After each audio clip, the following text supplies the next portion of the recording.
Just trying to practice a little juggling. Didn't do too well, did I? Well, you know what? Got a question for you. Does it ever bother you that doctors have a practice? They're practicing medicine. I thought they were experts. They ought to be experts, right? No, they're practicing. And you know what? This whole life that we are in is a practice field for something bigger, for something greater. And we even refer to practicing our faith as something that we do. We're not perfect at it. None of us are perfect. We're still in the process of learning, adjusting, becoming more like Jesus. And so it's something that we have to practice constantly to do. And our goal is to become more like Jesus through the practice of our faith.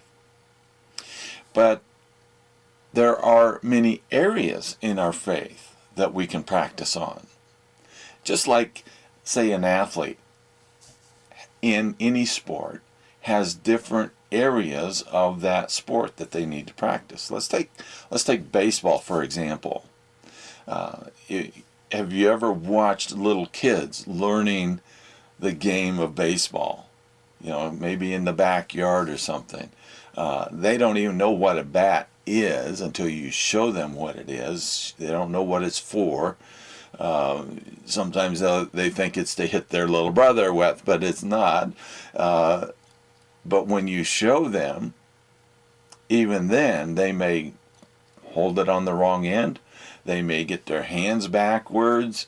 They don't know exactly how to hold it. It's a learning process. They have to practice. So hitting, they have to practice. Throwing the ball, they have to learn how to shift their weight, how their arm moves, how to hold the ball. Those are all things that you have to practice. Catching the ball, you have to learn how to catch it. You learn how to field it.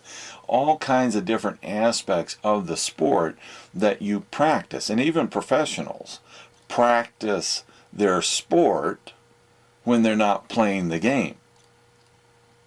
Because if they don't keep that practice going, their skill level can drop. It's the same in anything. And in life, in our faith, we have to do the same thing. There are a lot of things related to our faith that we need to practice. For instance, we need to practice praying. When's the last time you prayed? When's the last time you studied your Bible?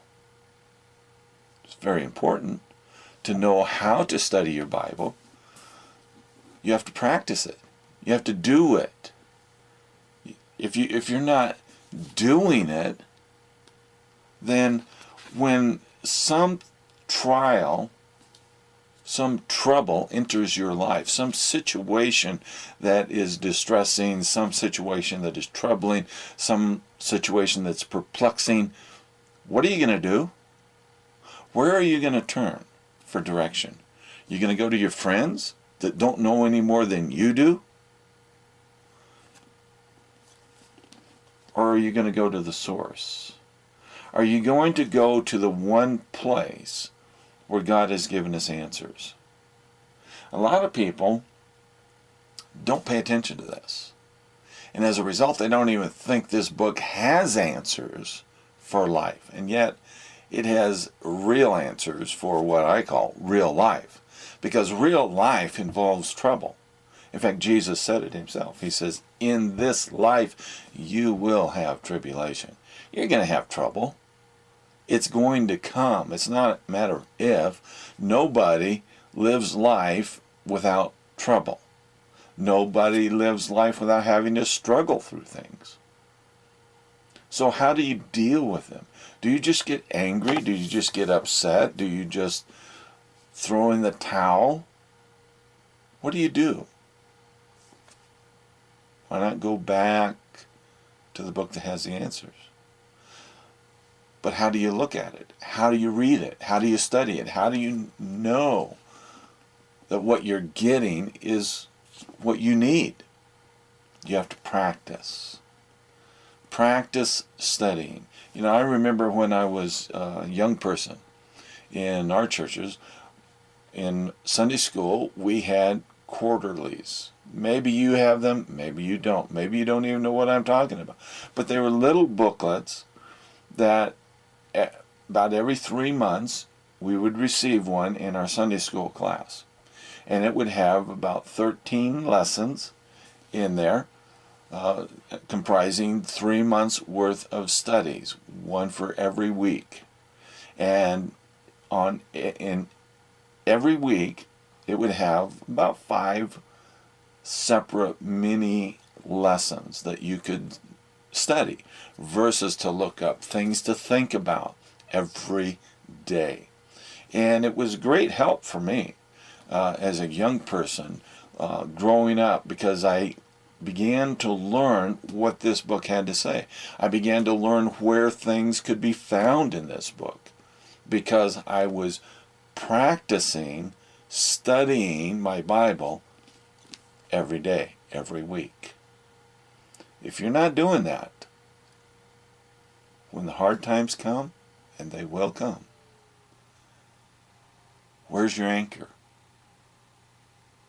What are you going to hang on to? If you don't have something to hang on to, you're going to fail. Just like I failed in juggling, because I haven't been practicing. Practice your faith. Have a great day.